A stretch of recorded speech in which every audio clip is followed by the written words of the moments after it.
Israeli কোনো হামলা ইরানে আঘাত হানার সুযোগ দেবে না ইরান। তেল আবিবের চালানো হামলা প্রতিরোধ করতে ২৩ জুন রাতেই ইরান তার আকাশ প্রতিরক্ষা ব্যবস্থা সচল করেছে, যা রুখে দিচ্ছে ইসরায়েল থেকে আসা ক্ষেপণাস্ত্রগুলো। রয়টার্সে প্রকাশিত এক প্রতিবেদন থেকে জানা যায়, ইসরায়েল যখন ইরানি রাজধানীতে সাম্প্রতিক সংঘাত শুরুর পর থেকে তাদের সবচেয়ে বড় হামলা চালায়, ঠিক তারপরই বৃহৎ আকারে তেহরানের আকাশ প্রতিরক্ষা ব্যবস্থা সক্রিয় করে তোলে দেশটি।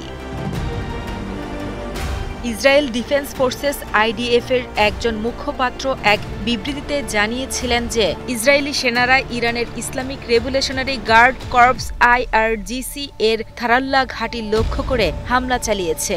এই ঘাঁটি মূলত তেহরানের প্রতিরক্ষার দায়িত্বে রয়েছে। এছাড়াও ইরানের বাজিশ মিলিশিয়াদের সদর দফতরও তাদের আক্রমণের লক্ষ্য ছিল। বেলা গড়াতেই তেহরানের বিভিন্ন স্থানে হামলা চালানো হয়, যার ফলে শহরের কিছু উত্তরাঞ্চলের বিদ্যুৎ বিচ্ছিন্ন হয়ে পড়ে। ইসরায়েলিদের এই হামলায় ৫০টি যুদ্ধবিমান এবং ১০০টিরও বেশি যুদ্ধাস্ত্র ব্যবহার করা হয়েছিল বলে IDF জানায়। আক্রমণের মূল লক্ষ্য ছিল তেহরানের উত্তর, মধ্য এবং পশ্চিমাঞ্চলীয় এলাকাগুলো। আর এভাবেই এক রাতে তেহরানের আকাশ যেন রণক্ষেত্রে পরিণত হয়, যেখানে ইসরায়েলের আক্রমণ আর ইরানের প্রতিরোধের এক নাটকীয় লড়াই চলছিল।